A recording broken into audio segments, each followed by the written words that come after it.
Chamalières. Et belle victoire des basketteurs de la JAV. Le portrait de ce journal des sports est consacré à un marathonien malvoyant qui défendra les couleurs de la France et de l'Auvergne au championnat du monde fin avril à Londres. Portrait signé Laurent Pelletier et Laurent Pastural.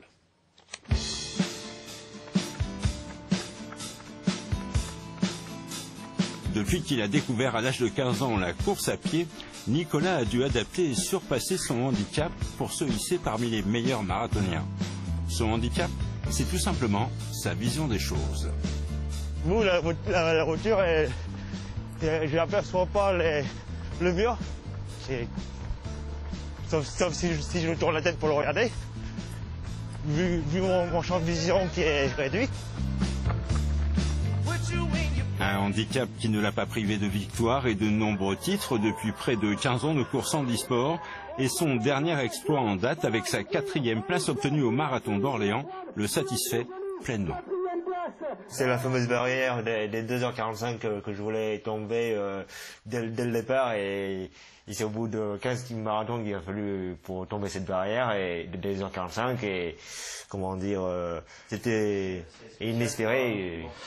En fait, Cyril Merle les a rejoints parce qu'il a fait la deuxième moitié du parcours avec Rémi Thomas, mais Cyril Merle, il voulait arriver tous les trois ensemble. Donc à 2 km de l'arrivée, Cyril se joint à eux pour finir tous les trois. C'était une grosse émotion, parce que on se rend compte de tout le travail qu'il y a derrière. Et puis quand on sait d'où vient Nicolas, compte tenu de son handicap, les pronostics des médecins au 15-20 à Paris, les pronostics ils sont oubliés quoi. Il arrive à faire des trucs qu'on n'aurait jamais pensé. Tu respectes bien tes temps de récup, d'accord, et tu pars pas trop vite sur les premiers 100 mètres comme tu fais d'habitude. Avec ce chrono, Nicolas s'est qualifié sous le maillot tricolore aux prochains mondiaux de marathon à Londres. Le résultat de longues et studieuses séances d'entraînement concoctées par son entraîneur qui le verrait bien franchir à un nouveau palier. 2,45 c'est déjà une qualif pour les valides en senior. Donc faut voir le niveau de performance quoi. Une qualif au championnat de France je parle. Donc mais il est capable actuellement, moi je le sens bien descendre encore.